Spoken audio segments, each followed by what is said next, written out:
दोस्तों, रावण ने मरते मरते स्त्रियों के बारे में 8 घिनौनी बातें बताई थीं, जो आज सच हो रही हैं। कड़वी है, पर सच है।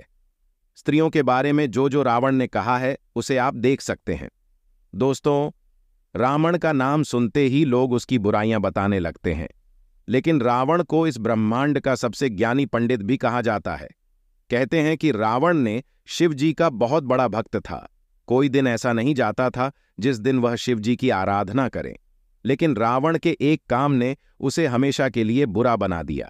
सीता माता का अपहरण करके उन्हें अपनी रानी बनाने का ख्वाब देखने वाला रावण यह भूल गया था कि उसने जिस सीता का अपहरण किया है, वह अयोध्या के राजा दशरथ की पुत्रवधू है, जिसका खामियाजा उसे अपना प्राण देकर चुकाना पड़ेगा।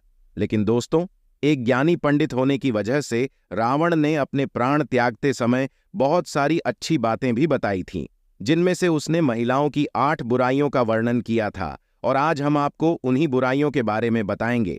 तो चलिए वीडियो शुरू करते हैं। दोस्तों, आपसे आग्रह है कि वीडियो को अंत तक जरूर देखिएगा, क्योंकि अधूरा ज्ञान विष के समान होता है। दोस्तों, जब रावण ने माता सीता का अपहरण किया था, तब महल में वापस आते ही रावण की पत्नी मंदोदरी ने रावण से कहा कि सीता एक पतिव्रता स्त्री है। आपको इस तरह किसी दूसरे की पत्नी को अपहरण करके नहीं लाना चाहिए था। जिस पर रावण ने स्त्री की 8 बुराइयों का वर्णन किया था। और जो पहली बुराई रावण के द्वारा बताई गई थी, वह यह थी कि स्त्रियां साहसी होती हैं, लेकिन साहस का इस्तेमाल स्त्रियां एक अवगुण की तरह करती हैं। कहने का मतलब यह है कि कभी कभी वह साहसी होने के चक्कर में ऐसा कार्य कर जाती है जिससे उनके घर और परिवार को पछताना पड़ता है। साहस अगर दुस्साहस में बदल जाए तो फायदे की जगह इसका नुकसान भी उठाना पड़ता है। इसलिए स्त्रियों का साहस होना एक अवगुण के समान है। दोस्तों, यह बात रावण ने इसलिए कही थी क्योंकि जब मंदोदरी को इस बात का पता चला कि रावण ने श्री राम की धर्मपत्नी सीता जी का हरण कर लिया है, तो मंदोदरी बहुत ज्यादा घबरा गई थी और डर गई थी। जिस वजह से रावण के महल में प्रवेश करते ही मंदोदरी ने रावण से कहा था कि आप उस राम की पत्नी को वापस कर दो, क्योंकि मुझे बहुत डर लग रहा है। जिस पर रावण ने कहा था कि मंदोदरी, तुम लंकापति रावण की पत्नी हो। तुम्हारा इस तरह डरना लंकापति रावण के लिए शर्म की बात है।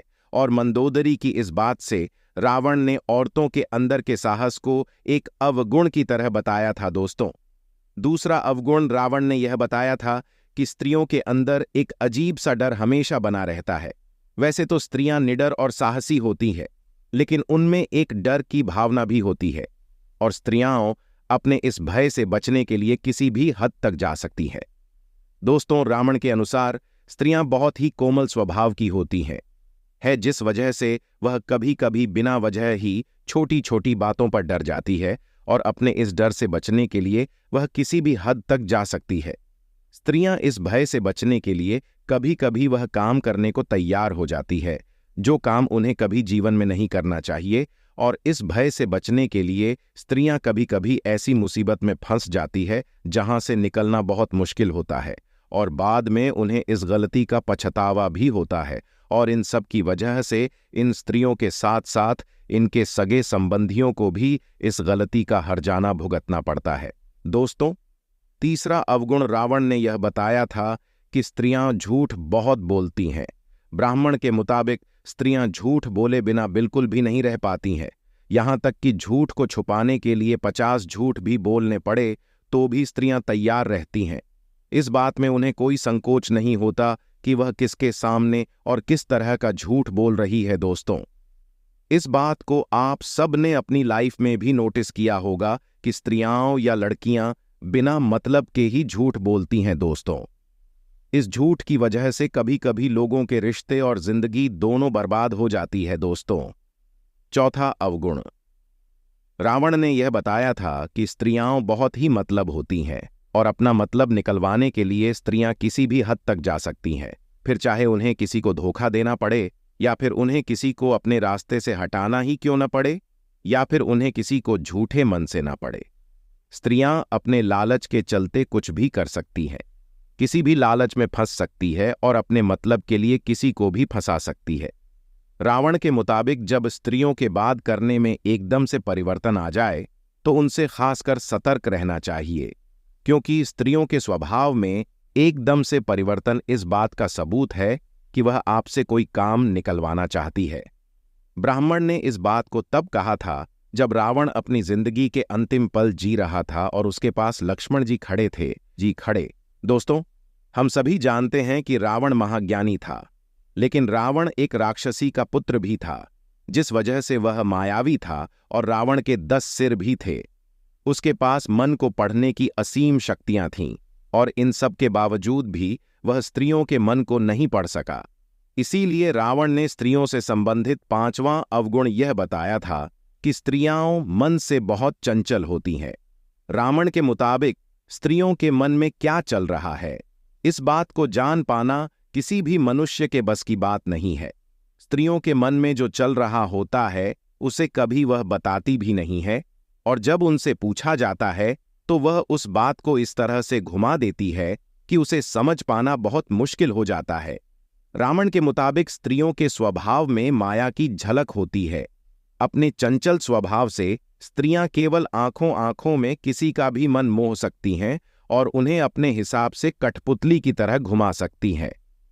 रावण ने इस बात का वर्णन अपने शास्त्रों में भी किया है और इस बात को बखूबी बताया है कि स्त्रियों के सारे अवगुण में सबसे खराब अवगुण यही है। दोस्तों, स्त्री की चंचलता से हर मनुष्य को बचना चाहिए, क्योंकि इस चंचलता के चक्कर में कई महाबली पुरुषों ने अपनी जिंदगी बर्बाद कर दी, लेकिन इसके बाद भी स्त्रियों की यह आदत नहीं जाती है। इसलिए स्त्रियों की चंचलता से जितना हो सके दूर रहना चाहिए। दोस्तों, 6ठा अवगुण रावण ने यह बताया था कि स्त्रियों के पेट में कोई भी बात नहीं पड़ सकती है। अगर आप पुरुष हैं तो इस बात को बखूबी समझते होंगे और स्त्रियां इस बात को अच्छे से जानती होंगी कि वह किसी भी बात को अपने पेट में नहीं बचा सकती है। रावण ने यह बात अपने प्राण त्यागने से पहले बताई थी कि स्त्रियां कभी भी किसी की बात को अपने तक ही सीमित नहीं रख सकती हैं, तो चाहे आप स्त्री के कितने भी अच्छे सगे संबंधी या फिर रिश्तेदार क्यों ना हो, वह आपका भांडा कभी न कभी छोड़ देंगी और आपके गुप्त राज्य को आग की तरह तेजी से फैला देंगे। इसलिए स्त्रियों को कभी भी राज्य की बात नहीं बतानी चाहिए। लेकिन इतना समझाने के बाद भी अगर आप ऐसा करते हैं तो मान लीजिए कि आप अपने आप को मुसीबत में डाल रहे हैं और कभी न कभी आपका राज्य खुल जाएगा और फिर आपका काम तमाम हो जाएगा। दोस्तों, 7वां अवगुण रावण के द्वारा यह बताया गया था कि स्त्रियों में बुद्धि नहीं होती है। वह किसी भी चीज को अपना दिमाग लगाकर नहीं सोचती, बल्कि किसी भी सुनी सुनाई बात को मान लेती है। ऐसा रावण ने इसलिए कहा था क्योंकि रावण की पत्नी मंदोदरी ने रावण की कोई भी बात कभी नहीं मानी। वह रावण की हर बात के खिलाफ थी और यही कारण है कि स्त्रियां किसी भी स्त्री या पुरुष के बहकावे में बहुत आसानी से आ जाती हैं और बिना कुछ सुने या देखें किसी भी चीज विश्वास कर लेती है और फिर कुछ ऐसा काम कर डालती है जिसकी वजह से ही वह परेशानी में आ जाती है और साथ साथ उनके परिवार वाले भी दिक्कत और परेशानी में आ जाते हैं और फिर इन सब के चलते वह अपने घर का विनाश कर लेती है और फिर बाद में उस चीज का पछतावा करती है। रावण का कहना था कि इसी अवगुण की वजह से स्त्रियां किसी भी फैसले को लेने में बहुत अच्छा महसूस करती हैं। इसीलिए रावण ने कहा था कि स्त्रियां विवेकशील नहीं होती। दोस्तों, अब बात करते हैं स्त्रियों के 8वें और आखिरी अवगुण कि रावण के मुताबिक स्त्रियों में शौच जैसे गुण होते हैं, यानी कि स्त्रियां अशुद्ध होती हैं। जी हां दोस्तों, स्त्रियां कितनी भी अपने आप को सोने चांदी हीरे के आभूषणों से सजाया लें, लेकिन इन सब के बावजूद भी स्त्रियां अशुद्ध होती हैं। रावण के मुताबिक महिलाएं साफ सफाई का काफी कम ध्यान रखती हैं, जिसकी वजह से रावण ने यह बात कही थी।